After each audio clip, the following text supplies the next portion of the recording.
Annual workshop. I request you all to please put your phones on silent. Thank you. We would now be having a panel discussion.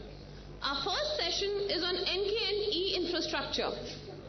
Please welcome Professor Rajat Moona, Director General CDAC, on the dais to chair the panel discussion. Professor Moona completed his BTech from IIT Kanpur and received a PhD degree in computer science and automation from IISc Bangalore. He has been a recipient of Indo-US Science and Technology Fellowship and has been a visiting scientist to MIT. His research areas span over embedded computing, computer security, VLSI design and operating systems. The other panel members who will be joining Professor Moona are as follows. Mr. R.S. Mani, Senior Technical Director, NIC. He will be giving us an overview on NKN. Mr. Mani completed his graduation from BITS Pilani. He has more than 25 years of experience in various technologies including networks, embedded systems, mail messaging, etc. Mr. Mani is the technical brain working behind the design and infrastructure of NKN. He is one of the key members of NICNet, the largest government network in India. Please request Mr. B.S. Jagadish, Head Grid and Networking Section, Computer Division, BARC, Mumbai, to please join us on the dais. Sir will be giving us an overview on worldwide LHC grid computing. Mr. Jagadish has made very significant contributions in the fields of high performance and computing and grid computing. He has about 40 publications in peer reviews, national and international conferences, etc. May I please request Dr. Subrata Chattopadhyay, Associate Director, Grid Computing, CDAC, to join us on the dais. He will be speaking on the Garuda grid. Dr. Chattopadhyay has involved in the setting up of the Param Padma supercomputing facility and the formation of HPC user group. He is also a key member from CDAC, coordinating InChain and the EU-India grid project that interconnects Indian grid project Garuda with the European grid initiatives. Thanks a lot for all of you to join us. May I now request Professor Moona to please take over the panel discussion. Thank you, sir.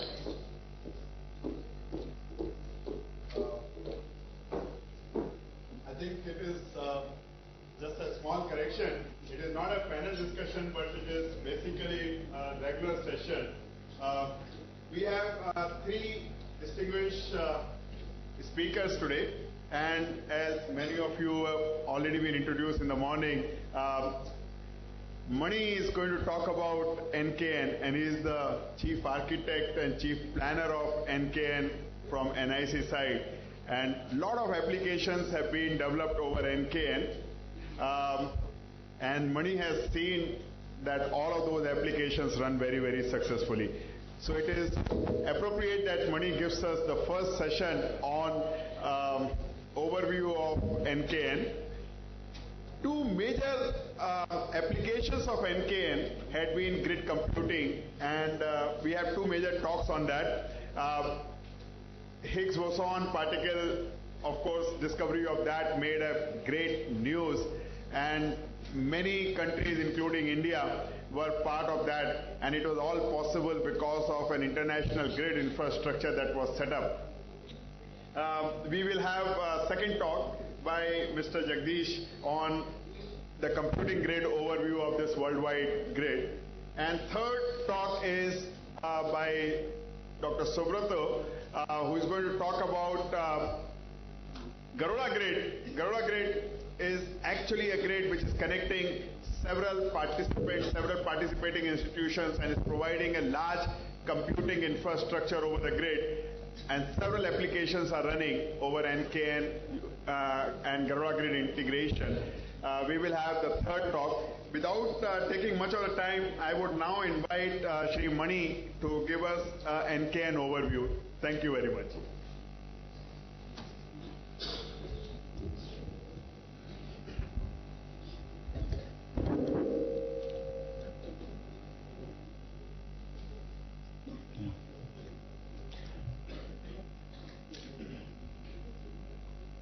Good afternoon and warm welcome to the annual workshop. In this particular session, I would like to just give you an overview of what NKN and NKN looks like and a little bit on some of the services that we plan to initiate on NKN, and some of them which have been already done, and some in the near future, maybe a month and a half, we'll be able to start. So in the morning session, I think everyone has talked about NKN and the future and the vision, etc. Here I would just like to show you exactly how NKN looks like with respect to the connectivity and with respect to various other architectural stuff. This is again a slide which I show on all my technical workshops too. This is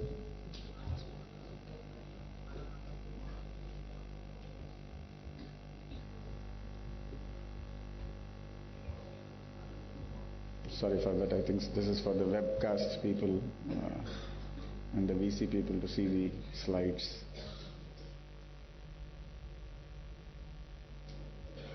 Sorry.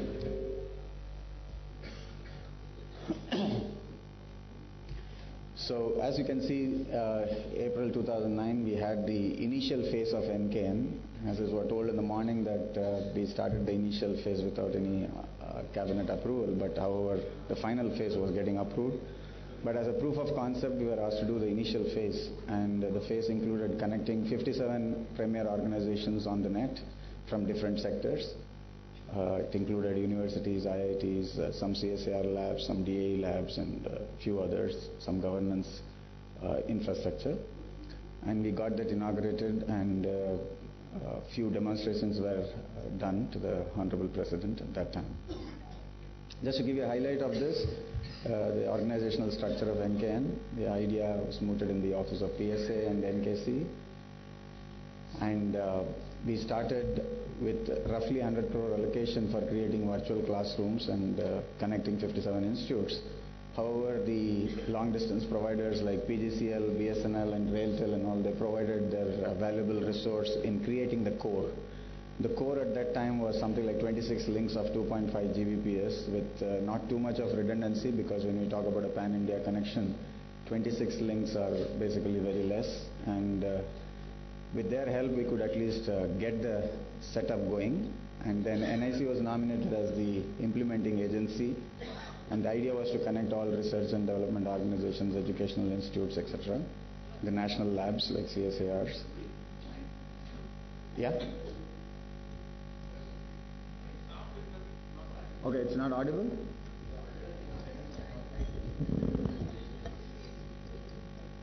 At the end it's okay? Sir, is it okay now? Sorry for that. So, can somebody switch off the lights? Alright. Can we have these lights maybe dimmed or switched off, or?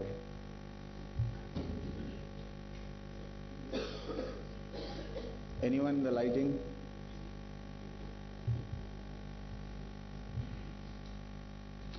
Actually, anyway, it's a matter of a little bit more time. I think every building will have the lighting infrastructures on IP, so you can have a small pad and do anything you feel like. So that's good. Is it okay? Slightly better? Or I'm forcing it in your... Are you able to see it? Still no. Oh, that's a very... It's out of focus. John, just give us 1 minute.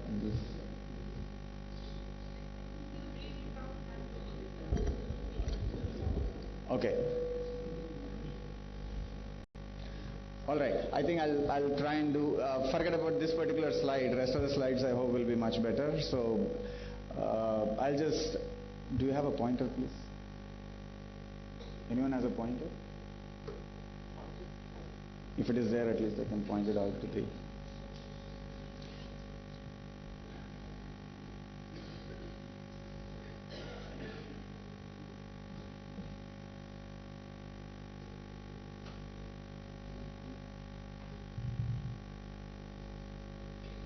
Thank you.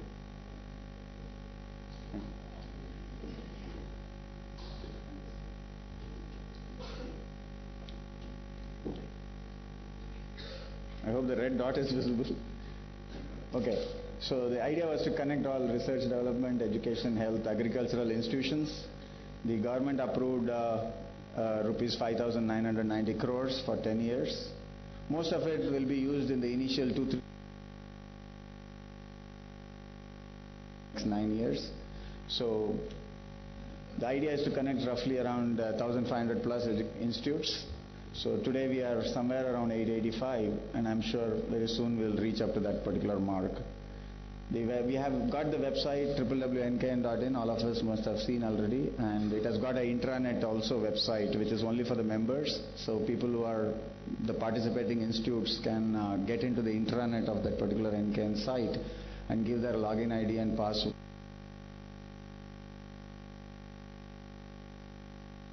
there, which you can download and go about configuring your own network, and it explains a lot of details about QoS, etc. So as already in the morning, Dr. Chidambaram had explained the NKN logo, so I'll not touch on that and go proceed further. The basic idea was the last 4 E's: enable, encourage, empower, and enrich. So we have been seeing a lot of networks. We have got a lot of small networks in the country, but at the end of the day, when it comes to QoS aware, we see that most of the commercial networks or whatever networks that we use, the QoS is normally achieved by making the pipe fatter. So if you have 2 Mbps, you make it 4 Mbps. If a requirement is 4, you make it 10. If it is 10, make it 20. If it is 1G, make it 2G. So automatically you get QoS. But that's not really true. So you need to make your things QoS aware, as you really don't know when the network will demand for more bandwidth. And if the network is not QoS aware, most of the time you will see your things and applications are moving without any issue. But the day the demand for bandwidth increases in that particular link, it could be even due to some DDoS attack, or it could be due to some virus or worm or whatever it is, which will never tell you before coming. So when it happens, you will suddenly see all your QoS goes for haywire and goes for a toss, and you're not able to get the clarity there. So the network should be scalable. So we try to create a network which can be scalable and will adapt to various situations. So this is just a small management overview. We have a high-level committee which is chaired by Dr. Chidambaram and various secretaries of departments. We have an executive committee which is again carved out of a high-level committee to take care of day-to-day approvals. So we have a smaller committee which does all this job, because we need to take certain approvals for doing certain things. And this we do using the executive committee. We have a technical advisory committee chaired by Dr. Raghavan, as you have met him in the morning. There are many other members, Dr. Barua from IIT Director Guwahati, and we have others, Mohan Ram, DG ERNet, and various other people. We have a security implementation advisory committee led by leading scientist, distinguished scientist, Dr. G.P. Srivastav. And we have model project evaluation committee, again chaired by Dr. Raghavan, for various model projects which can be showcased on the NKN. As a department, you can see the Department of IT, and under it National Informatics Center is the executing authority. And we have NIXI, which is the financial arm of, it's a sister company, Section 25 company, through which we spend the money for NKN. So if you have a look at the core of NKN looks something like this. We have already achieved all of them, except that the capacity of the link in some places could be 2.5G, in some places it could be even 1G, and most of the other links are 10G capacity. The red, green and blue here, basically they are different national long distance providers, like you have Railtel, PGCL and BSNL. So just to bring in about redundancy, we have got these three NLD CPSUs giving us the bandwidth here, and we have nearly achieved 10G in most of them, except in some portion of Northeast where we are still on 1G, and in some portion somewhere in the northern region here we are still in 1G, and we are very sure that by December most of this link, there are roughly 89 links here, that will all be on 10G. You can see NKN as a cloud. It's a mother network. You can see it is connected to the famous internet. Of course, without that there is no life today. So you have internet.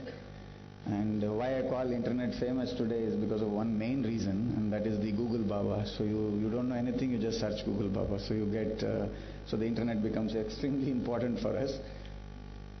So then we have connectivity to various other research networks. So TN3, now we are migrating to TN4 very soon, which we have the chief from Korea here for TN4 who will be talking about it tomorrow. We have national and state data centers and other state networks like SWANs, which are getting integrated with NKN so that they can go from one SWAN to the other, and similarly from one SDC to the other SDC or to the national data center.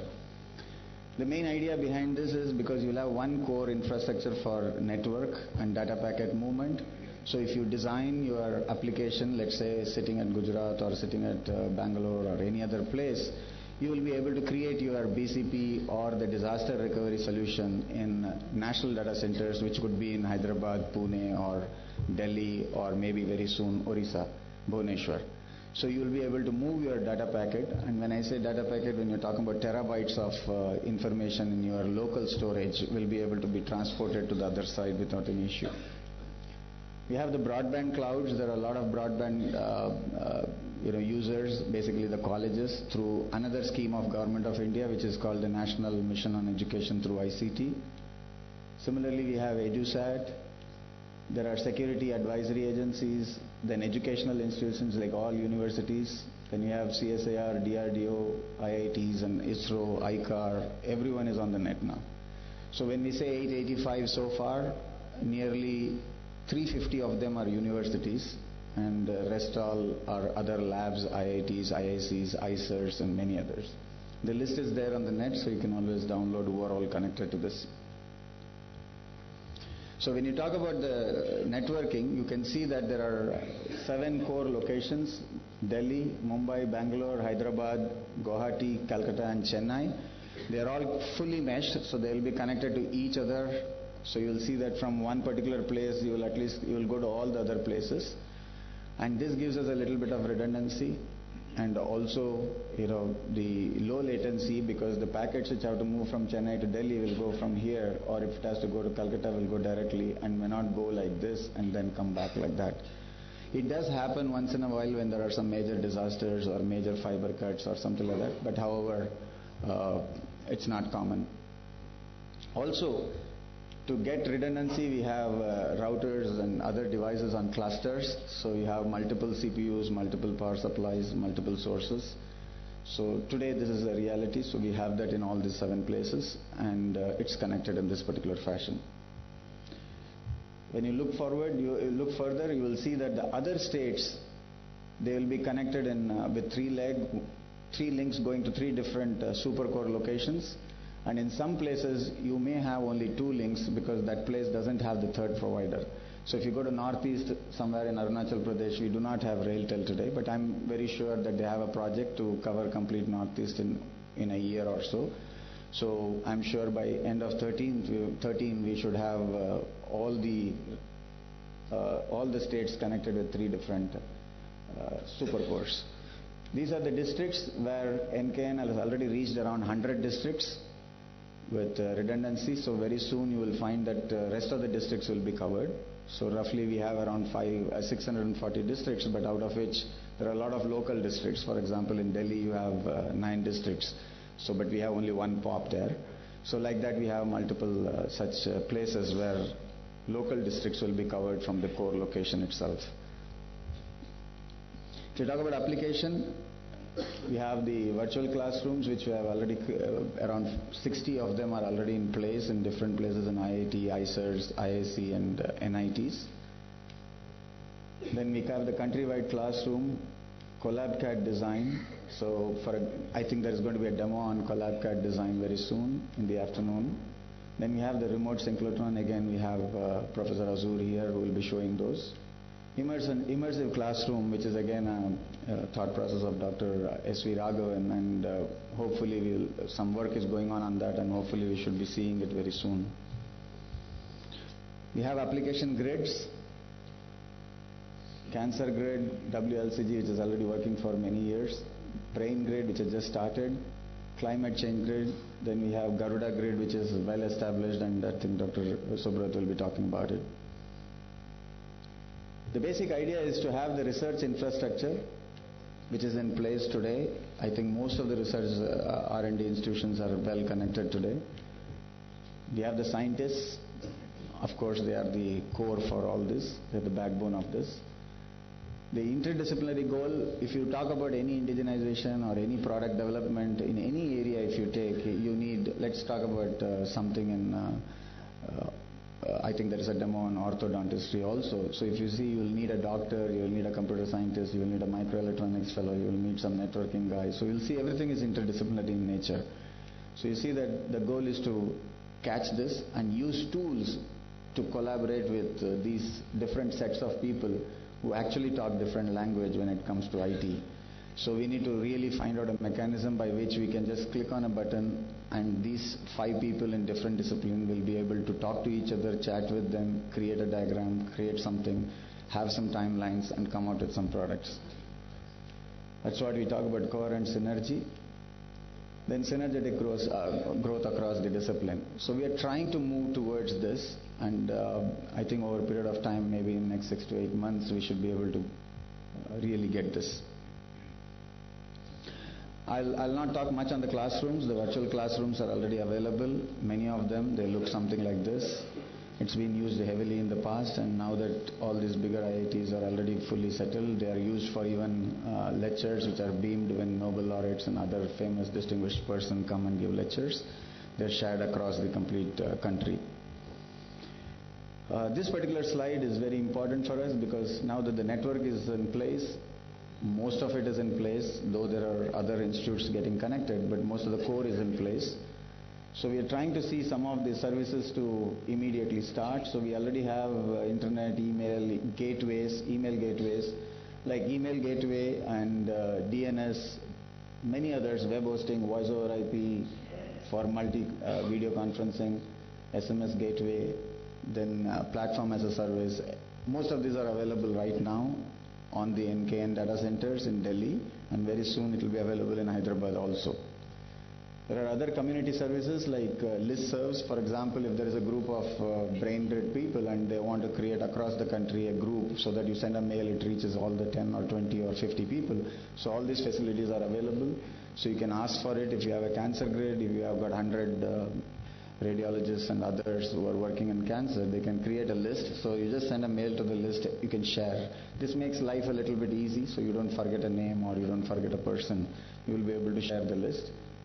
Authentication is a key for all these applications. So we have an authentication services, both single sign-on as well as for per application basis. It's basically based on LDAP.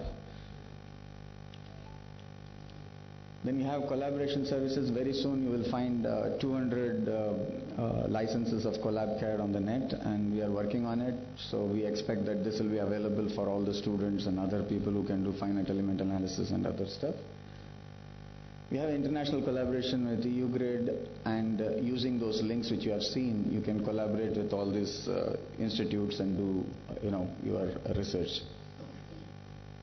We have already implemented some of these things for various groups. CDAC has already done multicast streaming and between various CDACs. When you talk about multicast, it's a very tricky subject, and that's why you don't find it very common. It remains within a network. It doesn't grow beyond a network. So you'll find that within a network, within the CDAC VPN, we already have multicast enabled, and it's already working on it, and some of the people are testing something on education, tele-education on that. So these are some of the key services that are already planned, and if anyone has any idea, which I talk in all my workshop, that if someone has a bright idea, please come forward. He can deliver it from here. We have the content delivery network, so if you have videos to put, if you have any material that you want to put on the net for everyone, for everyone's use, you can please come and let us know, and we will put that on the net so that everyone can access that. As I talked about, I'll just briefly, I think I got 5 more minutes, I'll just try and... Have time? Okay. So we were talking about SMTP gateway. If you talk about around 20 years back, messaging was, everyone wanted to play with mail servers. But today, to hold on to a serious mail server is a pain actually. So you have a huge number of attacks on mail servers and breaches through mail servers. So you can see that simply what we are running today, we have around 3.5 million mails hitting us in our mail server. And you can say 90% of them are bad. So we reject them on the connection level itself, roughly more than 87% of them. And the rest of them are viri and other stuff, worms and Trojans which have come along with the mail. So we reject them. So at the end of the day, you will see only maybe 7 to 8% of the actual mail, the real mail, the good mails, they get into the system. So that's the kind of situation that we are in today. So the bigger the bandwidth, the faster the mail arrives to you. So the hitting will be much faster, and you will have to really slow down that bad mails coming to you. So that's a real tricky subject, and we have got this email gateway up and running in NKN. So if anyone wants that his mails to be cleaned by us and then given to that particular organization, they can do that. Already we have around 50 different NKN partners who are coming via this mail gateway. So the internet users cannot go directly to them. They have to come via this gateway, get cleaned, sanitized, and then go into that particular organization. So this requires a bit of effort from the end user side too, because he has to share the directory services, etc. But any institute which desires to have this through us, please contact. We're talking about MPLS. We have created multiple groups, roughly around 30 different virtual private network. Very soon we will be having a JudicNet, which is the court net. We have the Bureau of Immigration network, we have the police net, we have many other networks which can ride on top of this. So for example, today we have SWAN, all the statewide area network. I think 17 of them we have already connected. We have got a few state data centers which are already hooked onto NKN, and they transfer that data through NKN, and Gujarat has been one of the oldest ones, and they have been using these links for their disaster recovery. The multicast VPN, I'm not going to spend much time on that, we will do that on the third day. I'm just trying to show that using one source and only one stream, you are able to go to different places. So today if you see, whatever calculation you do for your internet bandwidth, it goes haywire when the actual situation comes. We started disseminating CBSE results for the 12th class way back in 99 or so on the internet. So when we had around 10 MB, the requirement used to be 20 MB, so the curve will always be flat. So okay, next time 20 MB or 40 MB, it becomes 60 MB. So you have seen that the requirement keep growing so fast that it is very difficult to really guess when and how much you require. So that's the specialty about internet. But when you restrict your users, when you actually say, okay, I've got 300 users only, that is the time you can actually guess what bandwidth is required. So in such a scenario, if you are doing a webcast today, we really don't know how many users are hitting you. The easiest way everyone will immediately think of is, why not I have a registration process and give a user ID login so that they come on that day. Most of the e-lectures and sessions by various big companies, they do like that. You log in, you register yourself, you get a login ID or maybe a small session link. Click on that particular time and you are authenticated and you are able to see it. So that means you are only getting a gathering which is pre-planned and they know that there is a lecture. So but in the internet scenario, you will see that many times we register but we don't log in to attend that particular lecture. Many times we don't register but you have some free time, maybe sitting at the airport or maybe in your library or some other place, and you just want to go and attend and you don't have a login. So you will find that it's a very tricky situation. So when you keep it open, you have problems. When you don't have, you still have problems. So there is no single solution.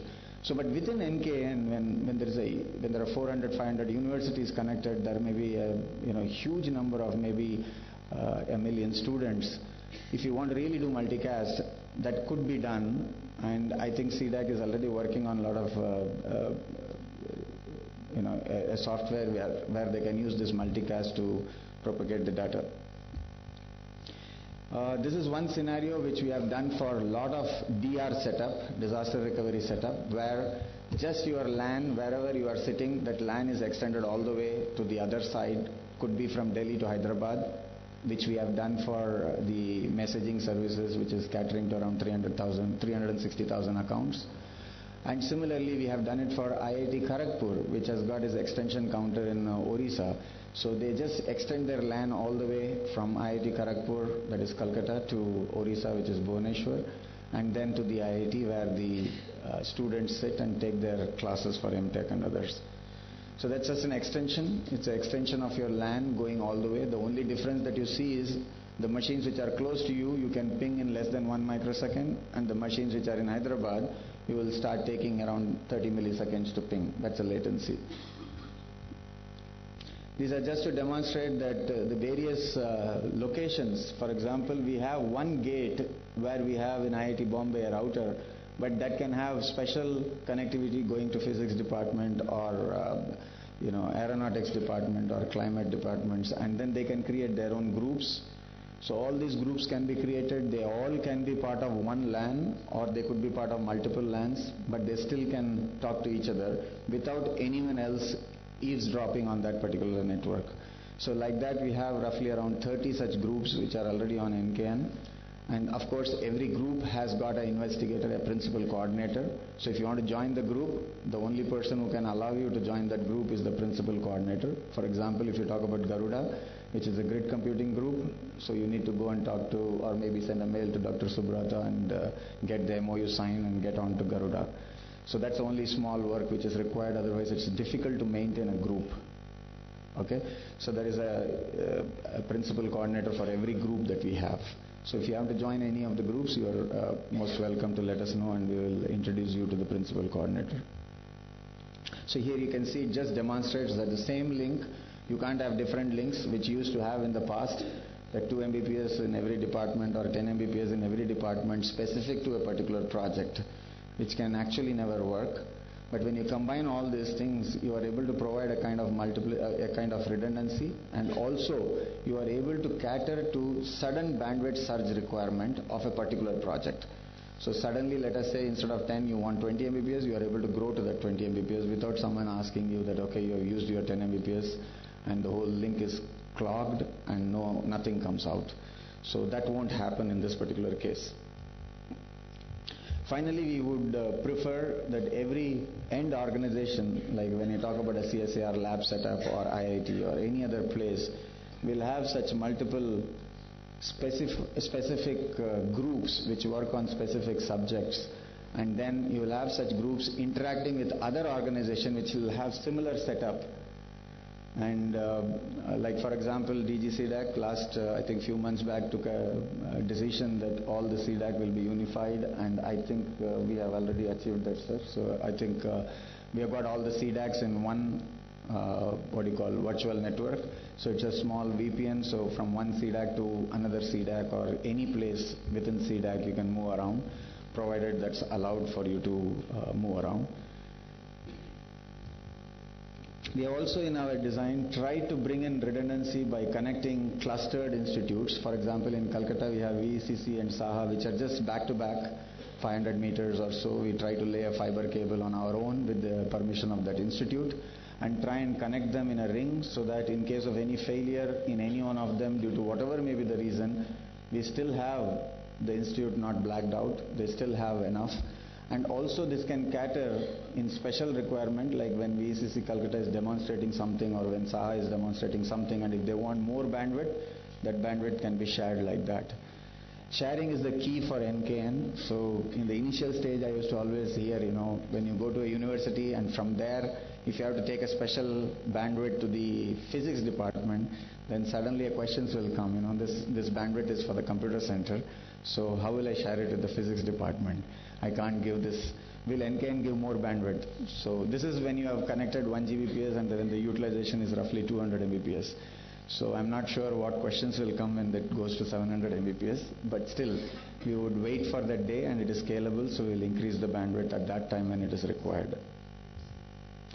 There are some challenges in the initial phase which today we have nearly most of us have agreed to it, and the mindset has changed and people have started migrating and integrating themselves to NKN. This is the TN3 network we try to connect. We have a TN3 connection going to Madrid from Juhu CDAC, and now it has been migrated to Belapur NKN POP in Navi Mumbai. So we have a 2.5G going to Madrid to connect to the GIANT side, and we have another 2.5 going to Singapore, which takes care of the complete APAC region. And to tell you the fact, suddenly when something goes wrong, immediately we will come to know, either Professor Azur will tell us or some other, we have other interesting users who call us immediately saying that there is some issue. And yesterday morning, as Professor Azur was saying, that there was some problem. His robotic arm was not really moving that fast. The signals were slow. The latency was high. And the main reason was that the link from Bombay to Madrid was yet to be commissioned, because we just shifted it. And the link had to go from China, the ground one, the one which passes across the terrestrial stuff, and it goes all the way to Singapore, Hong Kong, China, and from China it goes to Europe. Obviously the latency was pretty high, and it was well felt by Dr. Azur, and immediately raised an alarm. And though the testing was going on, and in the morning we could get the new link commission, which was in the process, and now that has put in place. And in the afternoon at around 5 o'clock, Dr. Azur again said that I can see a big improvement. So that's a kind of a small change immediately is noticed by certain sensitive application, and they immediately inform us, and we try to track where the problem is. This is again the same thing, it just shows a different pictorial representation of the same thing. One going via the one which you are seeing here. This is the link which was working yesterday from Bombay, and this is the link which, as you all see, that the latency has got a direct impact on the throughput that you achieve. So if you have a 1 Gbps link, doesn't mean that your laptop is going to give you 1 Gbps. No. You have to increase certain other parameters or adjust certain other parameters to really do that, and that's what the HPC computers are made to do. And the tuning is done in such a way, the TCP parameters, that you are able to actually utilize the throughput. So this particular factor, we normally call it as a maximum transfer unit. It is just like a single road, a single lane road going all the way from Delhi to Agra. So you can see that only one car can go out of that lane at one point in time. But if I make it 4 lanes or 8 lanes, you can see 8 cars are moving out simultaneously. So by increasing the MTU size across from the start till the end, when I say start, from the server which is testing it, till the end, which is the data source, if your complete maximum transfer unit is a jumbo frame, something like 9K, you will be able to achieve it. So that's one of the biggest difference between normal commercial network and research education network. And NKN being one of them, the complete setup is on 9000 jumbo frame, so you'll be able to get the throughput that you desire. I think in the last APAN meeting we could demonstrate from Caltech, California till Delhi. We could show, and Ayuka, Pune, we could show around 450 Mbps of data transfer whenever the transient used to occur. This was an astronomy database, and whenever the transient used to occur, the transfer used to be at that pace. More important, the NKN is totally IPv6 compatible, so already we have a few organizations which are working on V6. NKN has given IP numbers to IPv6 numbers to all the organization, so it's good enough, and I'm sure all of you can start using it. We have already allocated to all the organization. If someone who hasn't got it, please take it from the support at NKN. You will get the IPv6. So it's completely IPv6 enabled, and you can access IPv6 sites like Google, Cisco. In the last in June they declared, in July they declared the IPv6 day, where we could get a lot of services on. Last year it was a test run, and this year some of the services are permanently put on IPv6, like Google, Cisco, Microsoft. They all put few sites on IPv6. So we have this IPv6 as a reality today, and if you are testing any IPv6, please go ahead. And if you need any help on this, you are most welcome. Also DOT has got a task force, so you can take help from them too. This is just to, show the danger marks here. Can you see? That's a kind of usage.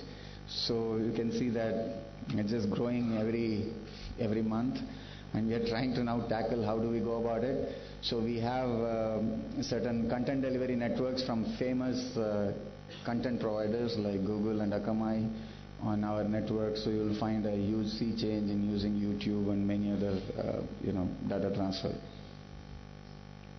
This is just to give you a little idea of some of the institutes, and all this can be viewed. And this is just to give you a brief on where we are with respect to the number of links.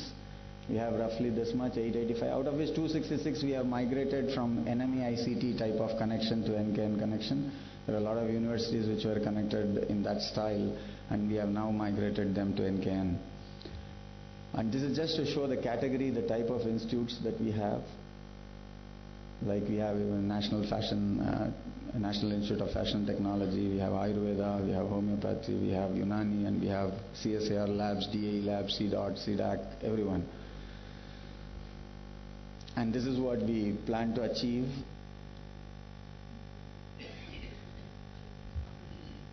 And at the end of the day, when we saw the vision, which scope was getting increased, so you will see that when you have to go beyond that and try and get the block and others, and to cater to certain other organizations which will come closer to these organizations. These dots represent various organizations, 1,500 organizations on the net.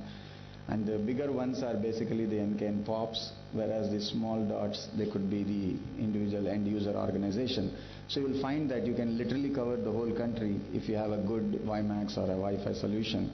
And if you are able to tap these points and all the 600 districts, if you are able to proceed further down, you will be able to expand further. Because the core can go from 10 to multiple 10 and then to 100. 100 may take a little bit, but multiple 10 is an immediate scenario. And similarly, the district can go from 1 to 10. That's also an immediate scenario. Whereas when you have to go to 100, it may take a little while because of the fiber and the technology and the optics which are required. And of course, you must have seen some demonstration outside by the exemplary work from Professor Gumaste. And I'm sure after some time you will be going through in detail on all those things.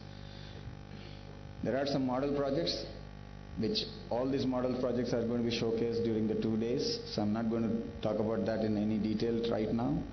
And with that, I would like to close my session and say thank you to the coordinator. Thank you so much, sir. Thank you. We have time for 2 quick questions.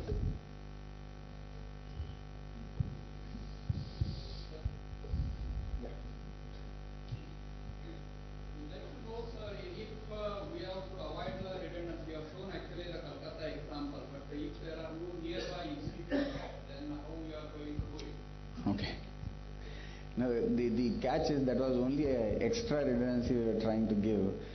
And in other places, the last mile, when we talk about the last mile from the NKN POP to the end user organization, we have been requesting and also we have been following up with RailTel, PGCL and Bharat Sanchar Nigam and MTNL to make sure that the last mile is always given as protected.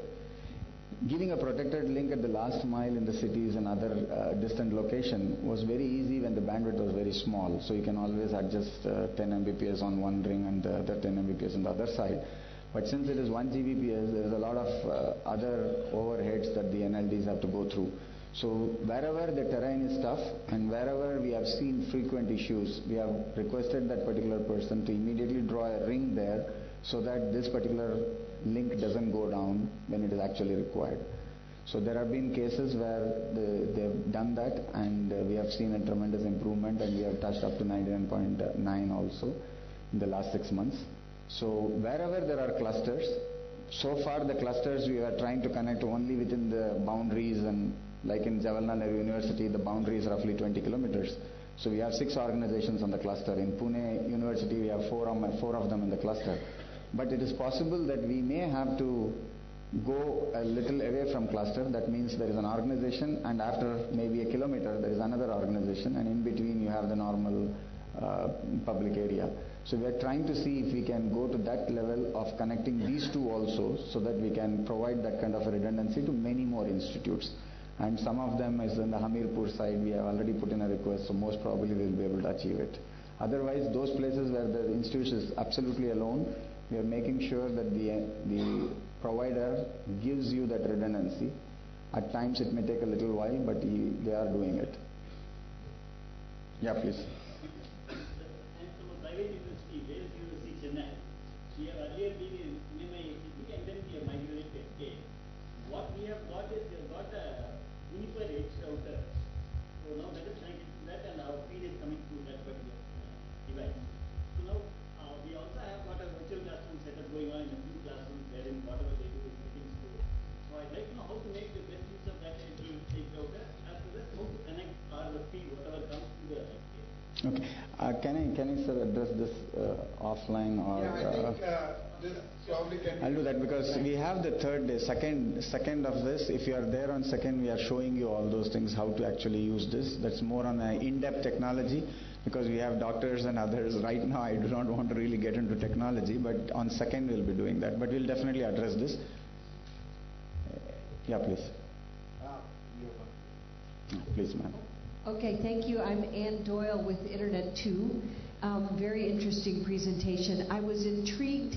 I'm not a network engineer. What I do is help people use these networks. And I was very intrigued when you talked about sharing lectures with laureates and just really good key speakers. And I have two thoughts. One, it would be wonderful to share some of those speakers with us in the U.S. and to do the same thing in exchange. So one, I just wanted to invite that.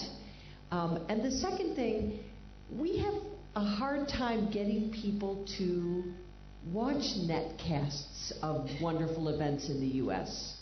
And so if you wind up having many sites all across the country, I will come back to you and ask you how you market or get people to understand what's available to them and how you help them take advantage of it. I'd be interested to learn from you. Yeah, actually we have been facing the problem with respect to the second one which you said, how do you really advertise?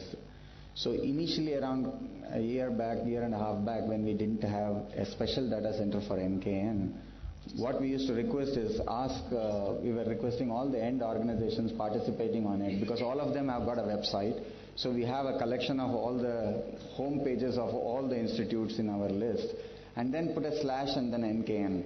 So when they put a slash and an NKN, if they have any resource for NKN can be seen. But again, if there are 1,500 in number, it's very difficult to go through that. So what we are now trying to do is have the NKN data center to do this kind of job, like if you have a webcast coming in from Internet 2, that can be put onto this, and we will have an SMS which goes to everyone using the SMS gateway, say that there is an event at 5 o'clock tomorrow morning or 5 o'clock in the evening, whatever time, and then publicize this. We are also open to ideas. If there are any ideas by which we can effectively communicate, we would open up that avenue also after taking technical advisory approval. So we will do that now. And with Internet 2, I think Professor Raghavan is already doing something. So very soon, I think we should be able to come out with some paper which says how are we going to exchange information. In the interest of time, I would request, I know that there are a lot of questions, but Mani is going to be around. If I would request if we can take these questions offline. Otherwise, this session is sitting in between the lunch and us. So I would request now our second speaker, Shri Jagdish, to present the second talk, which is on worldwide LHC computing grid overview. And in the meanwhile, let's thank R.S. Mani. Thank you.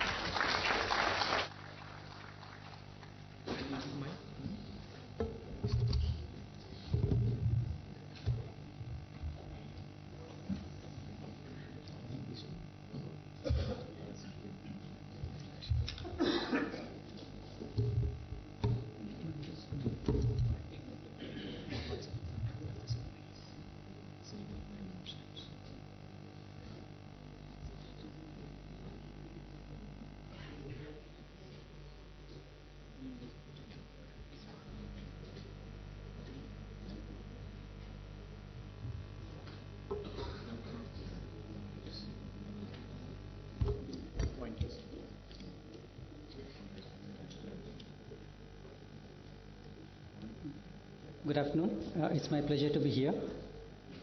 First of all, I thank the organizers for having given me this opportunity. Well, in this presentation, I'm just going to give an overview of WLCG. Okay. First of all, I'd like to just present the challenges that have been met. Basically, the challenges which have been posed by the WLCG, and then the challenges that have been met. And then further, I'd like to delve on the technologies which have been used and the tools which have been designed, developed, and deployed at the Large Hadron Collider, in which Bhabha Atomic Research Center has contributed. And then finally, we'll have a look at the future technologies that are being envisaged to be implemented at the LHC and the repercussions or let's say the targets that we have in future. To begin with, we'll have a look at what exactly is being done at the Large Hadron Collider. Okay. So all that you do here is that you're going to accelerate, let's say, the heavy particles, in this case protons, to the levels of the energies to be 40 eV, and then you're going to make them collide, and then you're going to observe the byproducts of the collisions, and then you try to analyze by the different detectors you have, and also you'll be having a huge gamut of computers and then the other equipments with which you'll be able to analyze. Okay, so now the issue is that what's the amount of data that you need to generate. Let's go into the details of this. So it appears like what is so great about having the LHC? The point here is that the big deal, if I might say, is it is indeed big. So exactly what you have here is across that's the border between Switzerland and France. You have a 27 kilometer per meter tunnel, and then lined up in these you have the superconducting magnet, which are used to accelerate protons, and then they are made to collide. Now the signature of these are really stored in different kinds of detectors, and these are the different experiments you have, and then these are stored, and then they are trying to send back to let's say what we call a Steyr zero center. So in this case, just to get the perspective, what is it of interest to a computer science student in this case? So just to give you an idea, this is the type of detector that you're going to use. If you can just have a look at this, it's a 6'4", and then this is basically a very huge equipment with which you're going to use. And then insofar as the challenges are concerned, you're going to have these protons accelerated, and the point here is that the byproducts generated at this collision are very short-lived, which also means that you need to store all the things that are happening during the collision part of it. So it means that you need to have the storage capabilities and also the analysis capabilities. So you need not, you possibly cannot leave anything to chance, in the sense that you need to have the continual storage. So just to put things in proper perspective, the most rudimentary computation would be needing around 20 teraflops. That's a very rudimentary thing. So to put things again in perspective, you have the total number of computation that is required by all the 4 experiments would be, you have got around, let's say around 200 MSI2Ks. Essentially it's just a figure which really translates to around 200,000 computers. And then you have got the disk storage, which required tens of terabytes.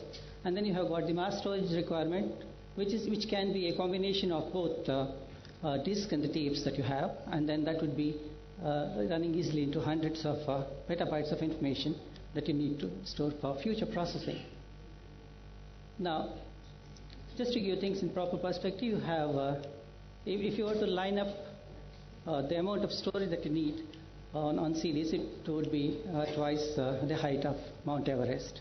Okay, just to put the things in perspective here.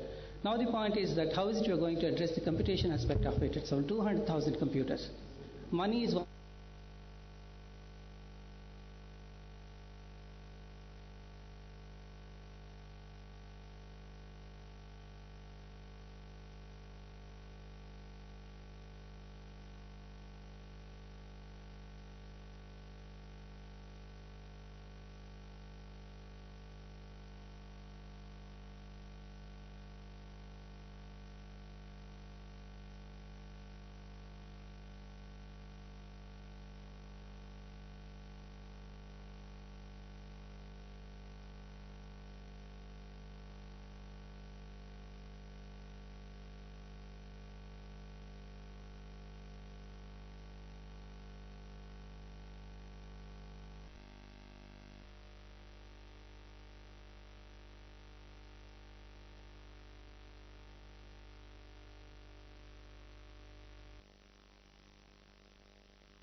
large supercluster, why not have clusters which are manageable, meaning manageable in terms of the electrical power that you need to put in, the heat removal system that you can afford, and then you will be having heat density smoothened out.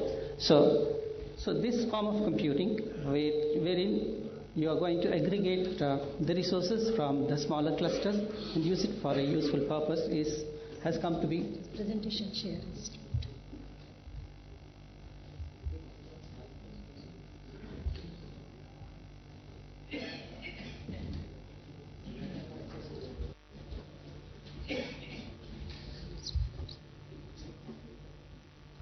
This one, yes.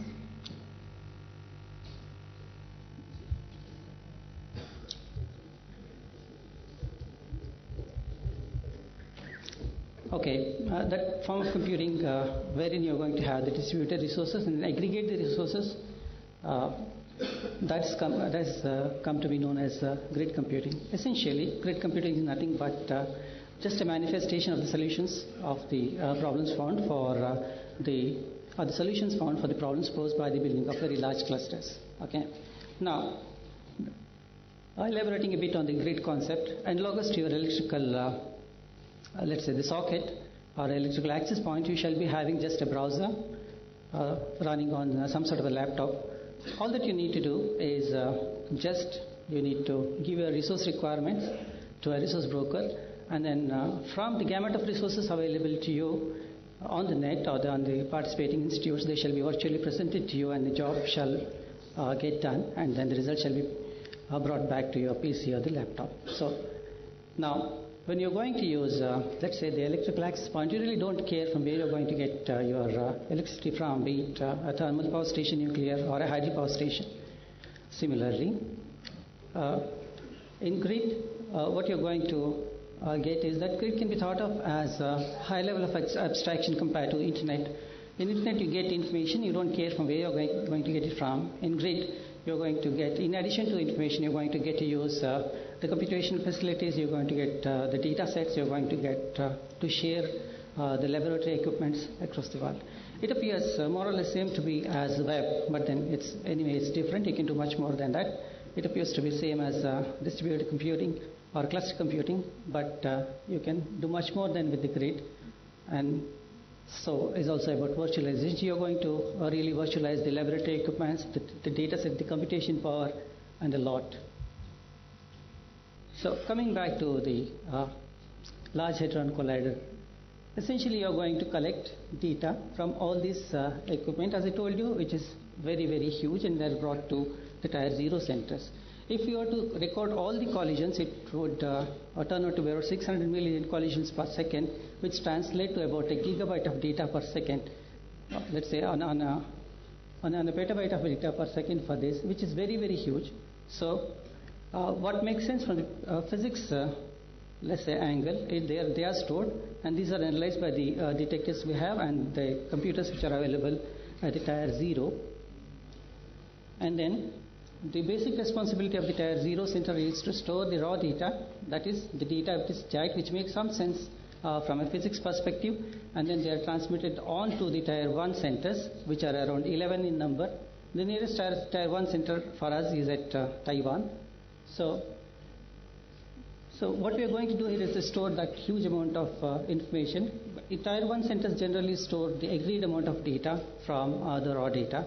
And then the basic requirement of a Tier 1 center is that it should be very, very strong in terms of archival curation of the data, because it's here you are going to refer to for all your requirements. In addition to these data, you are going to store the data from the Tier 2 centers, which have been already processed and then stored for the archival in the Tier 1. So essentially, you need to have a very good archival system in Tier 1.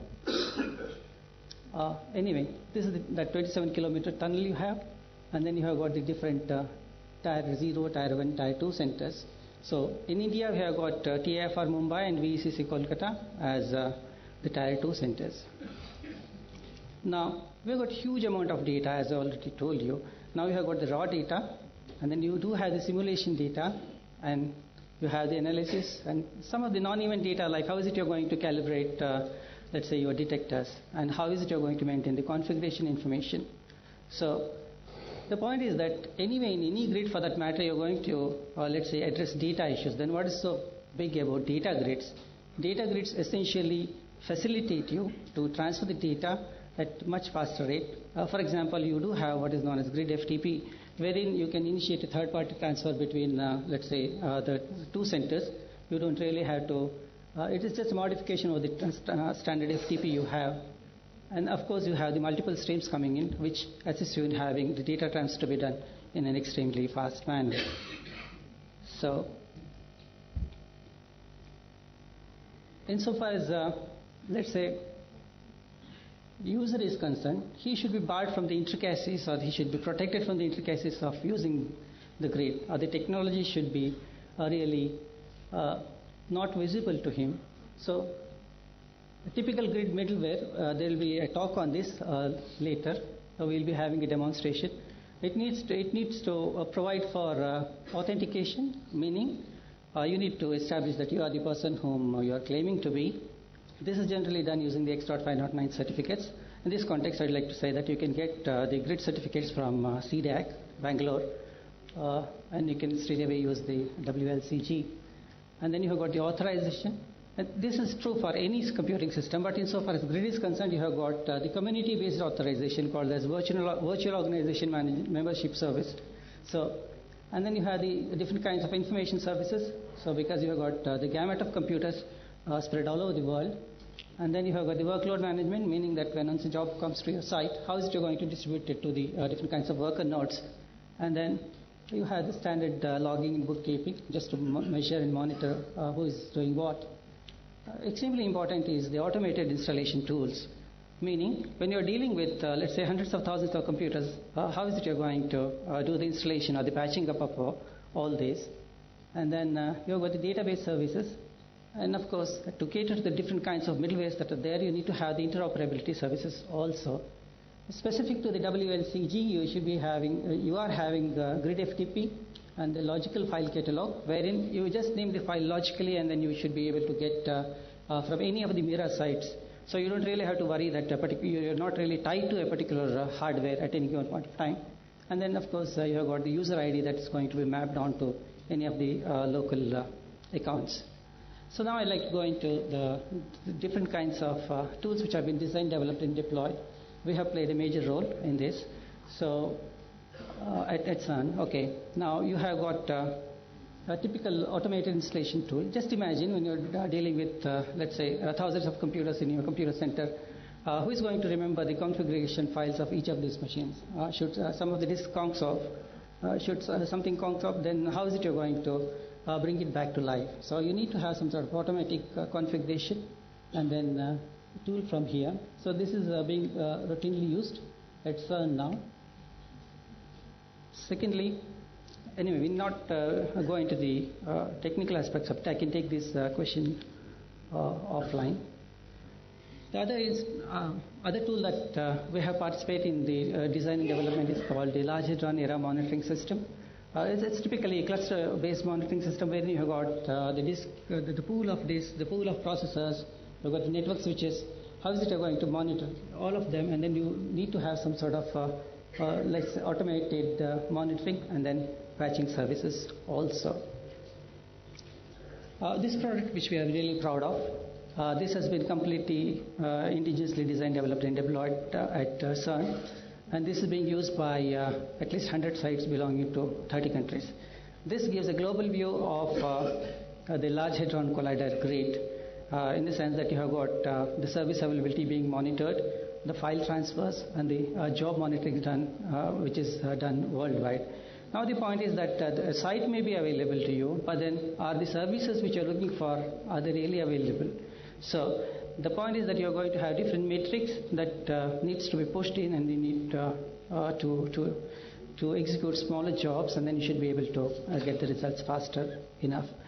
And then again, the difficult part of this is the database is far too huge. It runs into terabytes, and then you need to cull the information from this database and then present a summary to the different kinds of maybe the users or the administrators or the managers or site managers, and then you need to generate reports maybe weekly, monthly, or yearly to different kinds of managers. It needs to be automated because the amount of computers or the number of computers involved are very, very huge. So I suggest when you have time, you can just visit the site, gridview7.ch, gridview. This is another one, just a slide and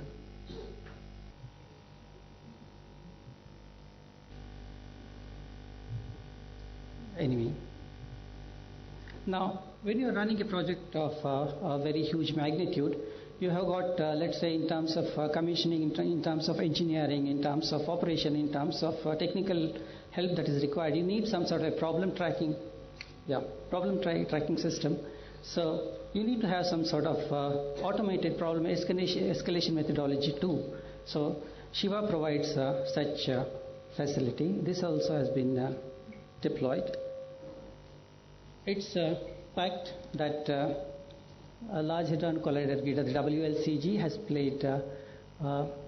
has really facilitated the computation of huge amount of data thrown by the LHC, which otherwise would not have been possible to analyze. And then it has played a very significant role in the new discovery that has come about.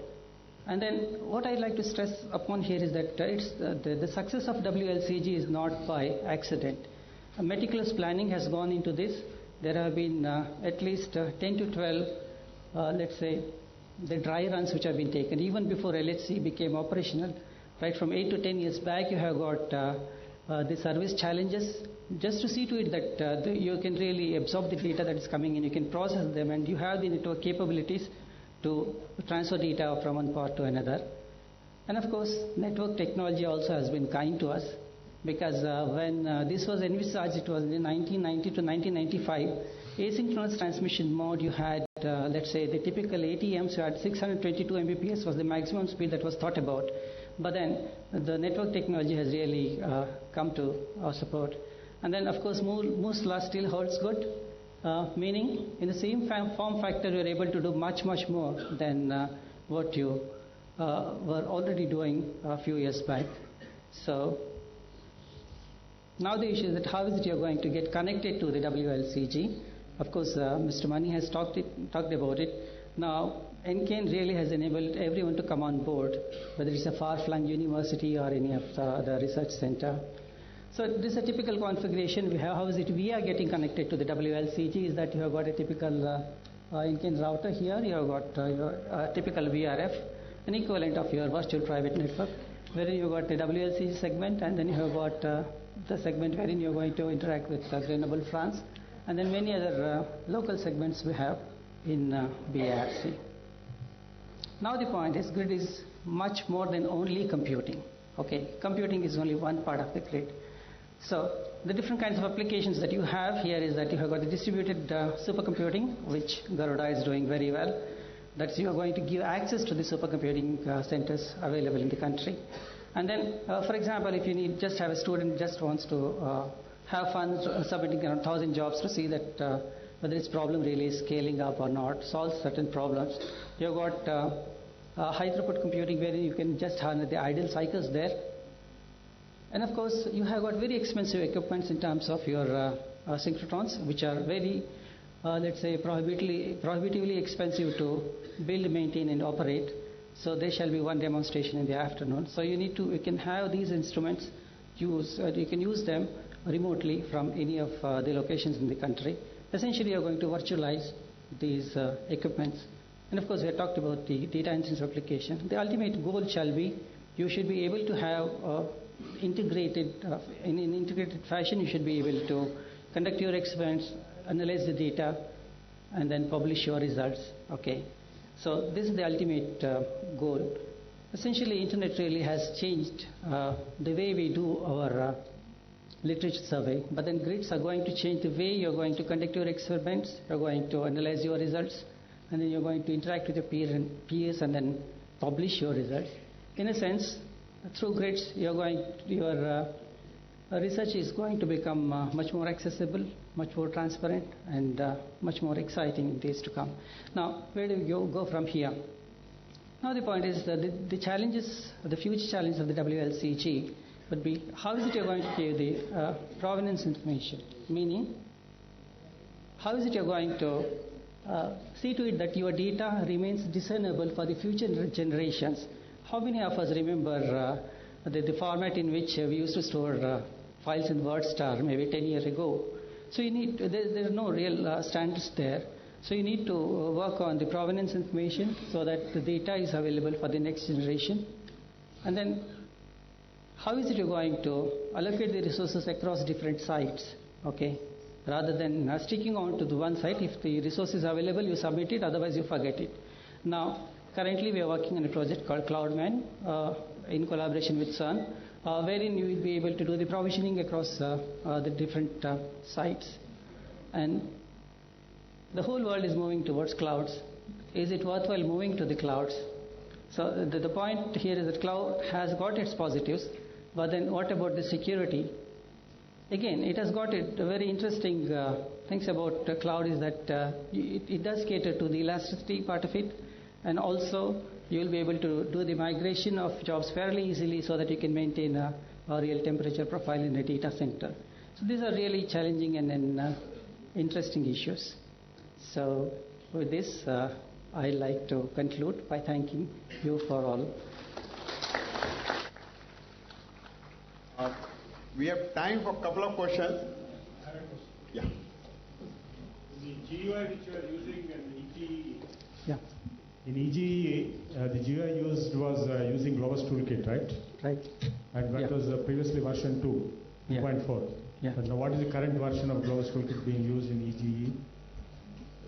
No, that we'll be using the GUI. GT4? You are using GT4? Yeah. Okay, now you talked of cloud. You must have heard of Nimbus. Yes. Nimbus is an extension of Globus. Correct. Where virtualized images will be provided as web services. True. You could consider switching over to Globus Nimbus in addition to GT4. No, essentially, see, there's a lot of debate in the sense that how is it we conceive a cloud versus grid. Okay, so there are some thoughts wherein you say that let's say cloud is just an extension of grid wherein you're going to just give an interface to the virtual machines across. Okay, so in that case, the issue comes about the typical data security issue. So what is it you're going to really rely on for a third party? No, data security issue comes when you switch over to a third party. But you don't have to do it. That is a public cloud. You can go for a private cloud. Yeah. Using same Globus, you can extend with Nimbus so that the virtual servers also will be made available. In the old grid technology, only physical bare metals are there. True. So in the Nimbus, which is extension of Globus Nimbus, which will support virtual servers also, are equivalent to web services. In fact, this software is acting as hardware there. So you can consider exploring the Globus Nimbus extension for your grid application. That's my suggestion. Fair enough. So we'll try to do that, but then currently we're using the different backends, be it OpenStack or OpenNebula. We're trying with those. Eucalyptus is for clusters. Yeah. And if you're already in Globus, Nimbus is a correct extension to Globus. Yeah. We may also invite a question from remote site if there is any question.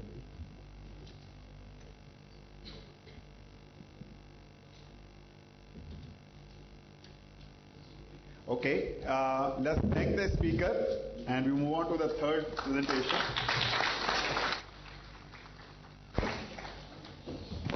The third presentation is on Garuda Grid Overview, which is a great working along with NKN to provide computing resources to scientific community for solving their problems. So, Dr. Subrat Chattopadhyay from CDAC would be presenting this.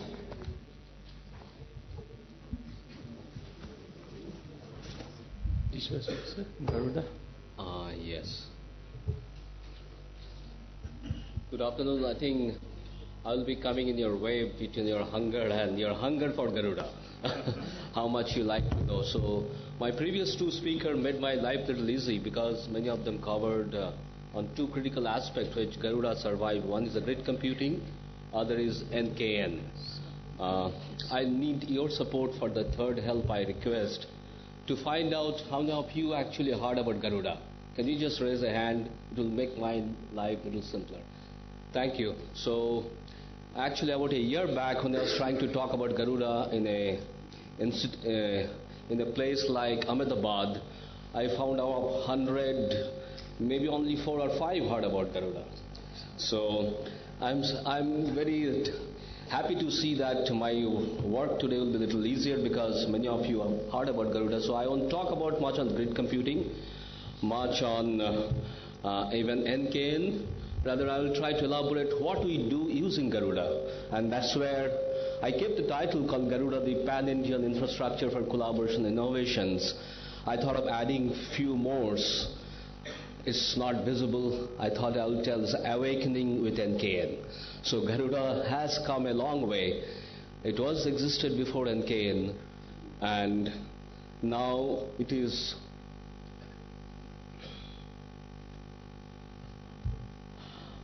trying to really come, going to serve the community all across India and outside even, to see how we can collaborate and innovate. My talk mostly on Garuda, giving a brief, what is the components, NKN, you already know, I won't talk about it. And many of you are part of Garuda, so some of you who are not, I'll have one slide telling that how you can join if you want. And the major application, who actually makes the Garuda working and make it so successful as I see it. And there are many collaborations we are doing nationally, internationally, and I'll have a few concluding slide finally. As you know that Garuda actually today stands for Global Access to Resources Using Distributed Architectures. And we stopped using just Garuda, means Garuda is not a grid, but is a global access to resources, through which we are now connected more than 70 institutes, and we have international collaborations across various continents. And as you see today, our reach is fairly widespread. We would have been loved to make it bigger, but we have 70 plus partners, more than 6,000 CPU connected using various supercomputing sites, almost close to 70 teraflop, 200 terabyte of storage, and EGI, Chain, CA-BIG. These are one of the collaborators across the various countries. And one of the key components of the security which Garuda providing this support since 2009 is IGCS certificates. That's the Indian Grid Certificate Authority, which we maintain to support you to join Garuda, also support you to join any other grid across the world, whether in Europe or US, any of those grids you can join if you have a certificate from IGCS. So we have currently issued more than 1,100 certificates. So that's quite an achievement for all the people who are asking it, even though people complain that it's a very difficult process, but with that we could cross the 1,000 mark and recently crossed the 1,100 marks. This is a slide anybody you have seen many times, so I won't talk about it, but just like to mention that this is Garuda used to operate on a private network way back in 2004-2005 using SIFI. And initially, before that, we used to operate with our network using RailTel. And that's the time Pan-India's 17-city network we established with 100 Mbps. And we struggled a lot to establish the network. But when NKN came in 2009, we were skeptical. We thought, how are we going to run with NKN with this kind of critical infrastructure? So we are not sure, so we started moving stage by stage. Initially, went through 4 or 5, about 10 sites. Later on, actually, in 1 year down the line, once we fully migrated, we have some issues, but with a very, very supporting role from NKN, I am very happy to say that we have really found it very, very reliable and available network for Garuda to survive and support all the community people who are working under Garuda. This is just to tell you that what motivates Garuda to go at various levels, because it's giving universal access to various resources for sharing those resources, and especially for the HPC applications, which is distributed across various parts of the country. But more important, we are providing a collaborative framework through which you can be able to solve problems of your interest. It may be high energy physics, it may be in the geospatial area, or it may be a simple CFD solution. Or you want to do, some student maybe want to do a project and solve a regular exercise. There are many layers in it, so where the Garuda spend maximum time to tune that.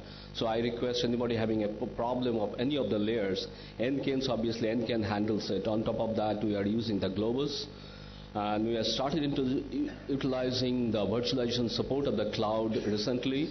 So we have a various offering using virtualization support. On top of that, we have a grid schedulers. We have our portal through which people can access, and people who don't like to use portal, we can use your own command line access as well. And on the top, we have giving workflows also currently, and handheld device. Recently we started into that you can SMS your some of those jobs which you want to read on. You can SMS those job ID. You can read on your jobs. This is a very detailed layers analysis. I don't think I will try to explain anything on this at this paucity of time, because I'll be giving a similar talk on second where I will have better time to explain most of the components. But mainly all these layers has various flavors, like some of them are open source, some of them we contributed to the open source and customize it, and we don't have any commercial component as on today. As you see, the bombs, MyProxy, these are the open source tools. And the blue one which you see on the various areas, those are the CDAC own development. IGCA, which I already mentioned, that which is Indian Grid Certificate Authority, which are operating since 2009, and we have used extensively to give the proper security mechanism, not only in Garuda, but across all other grid across the world, like a TerraGrid or CA Big, or currently we are working with EU India Grid. When you did some interoperability exercise, that was very useful. Since IGC is complicated, we have a small short-lived certificate called SLC, so through which people, any student can try this out, and it's available on labs.garudaindia.in. This is some of the snapshots of the services we offer to various components. Like I mentioned about the portal, that's the most common way to access the Garuda. We have our own monitoring tool called Paryavekshana. Then we have our storage solution called GSRM, through which you can store your data and use it for your applications. Similarly, other tools like nobody use small data nowadays. Everybody talks about big data, and we found a big challenging experience. People, especially working from home, some of the community people start accessing even from home, and for them transferring GB of data is a problem. So we have a special tool like a Grid FTP, which is developed and deployed on Garuda. Other than that, we have a service on protein structure predictions and automatic grid service generator. Suppose you don't know how to generate a grid component which can be deployed, we have a tool for doing that. These are very recent phenomena, so I'll just mention a few of them. Like as recent as yesterday, one of our collaborators from IIT Bombay, Professor Kannan, announced that Scilab, one of the open source tool, is now ported on Garuda, so you can access Scilab on Garuda. And we have a new tool called VRGeo, that's from again IIIT Hyderabad. That community has ported one of the GIS applications on Garuda. That happened actually 3 months back during our Garuda NCAN partners meet. In addition to that, we have Megha. This is our Garuda cloud implementations through which people can get his virtual images and try their various applications. We work very closely with the open source community called OSDD, Open Source Drug Discovery. For that, we have a workflow designed and is very well running more than a year now. And for support the users, we have a user forum. We invite you to post your queries and get a support. through this particular tool. We have resources span across the country, starting from Bangalore, Chennai, Hyderabad. That's our own CDAC resources. But our valuable partners who are contributing are many of the IITs and various labs. And that gives us the strength of contributing. You can contribute your resources and join, or you can pay some kind of membership fee and also join. And this is some of the list which shows that we have resources all the way from Ahmedabad to even Guwahati. So all the way to East Coast to West Coast, people are connected and contributed their resources to join this particular initiative. We do operate and manage from Bangalore as a central location, but we have a distributed team at various other centers through which we collaborate and review the situations almost every week and support the users. And one way to support is we formed various virtual community. Actually, to join, other than the certificate you need, you have to join one of the community, and through which people can understand your requirement through the community requirement. And through those, we have created almost 7 or 8 virtual community, but recently we have added one more called Challenge, because we announced a competition recently about 2 months back called Garuda Challenge. And for them, we have created another particular community through which they can submit their problem and see how it can run on Garuda. This is just a simple exercise. If you want to join Garuda, you can sign a MOU, which sometimes is a little lengthy process, but we have a simple way of joining through a letter of exchange. You simply sign a letter and telling that for 6 months you want to try it out. That's all options you can complete in 2 days and be part of the Garuda. And as I mentioned before, you can access through command line, you can access through workflows.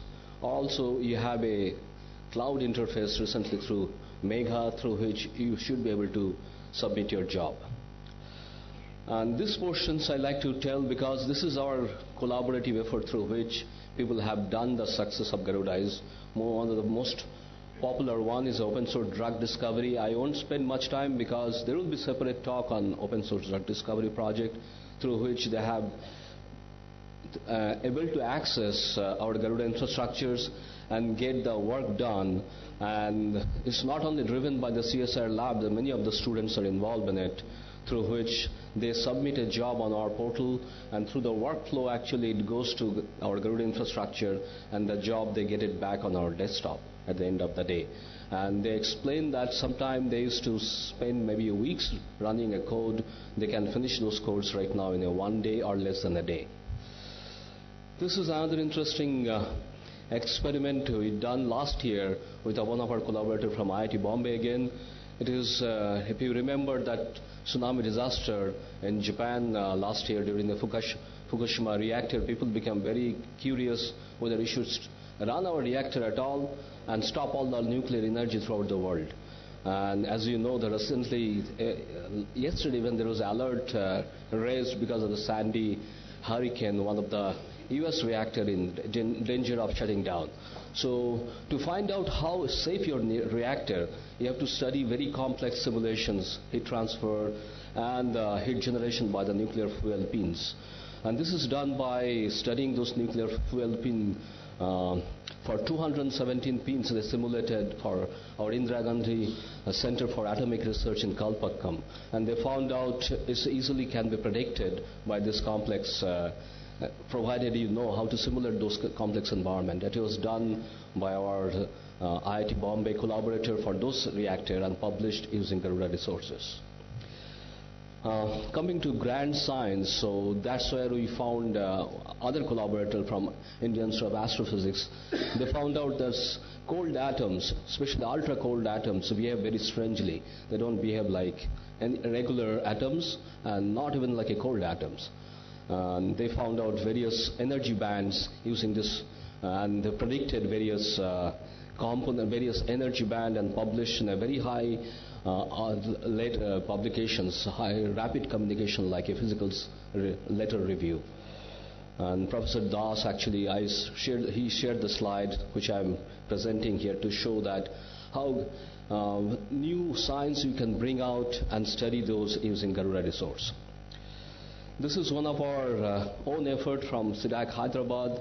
Like we heard a lot about collaborative classroom, and we found out it's a very useful tool, especially if it is usable without any much effort, especially from a laptop if you want to join from home. Virtual classroom actually, which we have right now running on NKN, that needs plenty of investment and a lot of resources also you have to prepare and do it. So we thought we can simplify from a laptop, especially we can set up a collaborative classroom to join any class sessions. So on that we have a offering called ccr.garudaindia.in, and you can store your lectures through this and you can index it, or you can have a meeting. Like you want to have a group meeting through this every week, you can conduct using this particular tool. In the climate modeling also, along with the collaborators, we have started using this environment and started predicting using seasonal forecast model. I don't think I have much time to explain this particular, but we have seen that climate group and bioinformatics groups, one of the very active groups on Garuda. The other collaborative projects we are doing with other institutes, again from IIT Bombay we have aerosol modeling projects. They are doing the climate change studies, and other one from Indian Institute of Science, where they're seeing that how remote visualizations going to help to predict the weather applications. Because as you know, the weather applications brings out tons of data, and doing a simulations of a tons of data and running a workflow, people really challenge that it's not possible. And they're trying a new methods whether you can visualize maybe a sample data and see your simulations is going on the right track, and accordingly you can change your direction of simulations. And that's a very interesting study done by Indian Institute of Science team of people along with our group members. Security is a big concerns at each level, so endpoint security's effort was handled by our CDAC Hyderabad team. They are trying to deploy each partner site to make them comfortable that if they have endpoint resources, that will make them little safe than currently they are. International collaborations we did with a very interesting studies with firstly with the EU-India grid activities, where we're trying to see that Garuda grid, as I mentioned, it's based on Globus, and when you started working, collaborating with Europe, especially the EU-India grid, it was totally different kind of middleware, and G-Lite and Globus had a long gap. So we spent a lot of time to understand how this can be interoperable. Unfortunately, during that exercise, both the versions of G-Lite and Globus has improved and become much closer, but still there was an issue of how do you really run a job by users from Europe and which will run on Garuda, or person from Garuda will run a job, it will run on EGI resources. So this is interesting collaboration, so I will talk more on that maybe in the chain meeting. And other than that,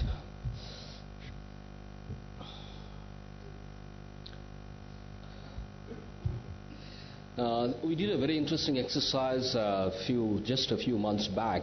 It was a EGI forum activities where many grids across the world was demonstrated. You can submit a job on Garuda or in Europe or in China or in Brazil. So this is the demonstration slide I borrowed from Roberto Barbara, who is one of the key lead for doing this science gateway experiment. So where Garuda has actually participated and demonstrated how it can be done. It's not that if you're working on one grid, that's the only grid you need to use. This is possible actually by doing continuous interactions and training and telling the people how to use it. So we do continuously various activities across the country, and we have done actually almost 11 of them today, and one going to happen tomorrow. The last one actually by mistake is written IIT Ropar, actually IIT Indore. We are conducting one Garuda orientation session tomorrow itself. We have recently announced few of the things, which some of them I have mentioned, that Garuda Challenge is announced to all the community members. If you are a student or a researcher, you can participate in that. Actually, it is closed right now for participation, so people are trying it out. We did that interoperability demo of EGI forum in Prague in September. And this is a slide actually prepared that NKN chain event we are going to participate. So we are participating, but fortunately scilab.in actually was released yesterday, which will be demonstrated possibly in some of the session today. And we have also announced a new conference coming up next February called ParComTech 2013. If you have any applications, you have any ideas, you can present your papers or present your idea in that conference. We will welcome to visit our ParComTech site and contribute. So with this, I'd like to conclude. Thank you for your attention. Time for a few questions, including from remote sites.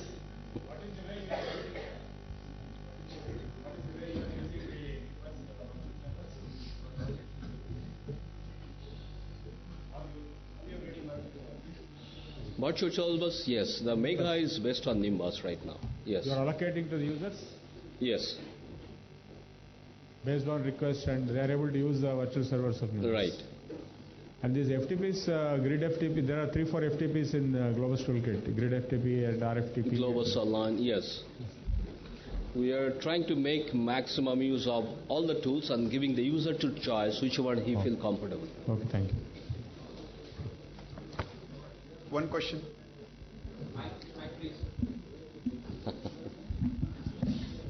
People are really hungry, so hopefully I'll be available. It's the end. Everybody's running away for lunch. Yeah. Just a very quick question. My name is Ognian Penjat from GRNet, Greek Research and Technology Network. How do you do the infrastructure as a service? Maybe just in a couple of sentences. You spawn. You have some pre-defined images that you provide from the Garuda clusters, or how is the cloud over grid done? Virtualizations of our resources, actually, we have some of them we don't virtualize at all, where actually people want to use a core HPC application. But some of them, suppose they want to run only on 1 CPU or 8 CPU. For that, we have other clusters we dedicated for that, where we virtualize with those image installations, and that's done by the Nimbus. I understand. Yeah. Thank you. Right. Okay. I think we can't hold people back. Lunch is served outside, so I think we will have to stop at this point in time.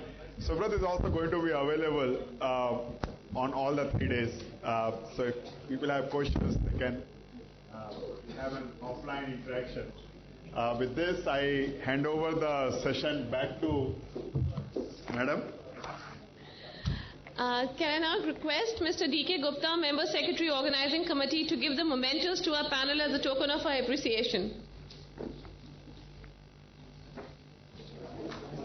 We need money. We need money also. Can we request Mr. R.S. Mani to please join us, if he can hear us?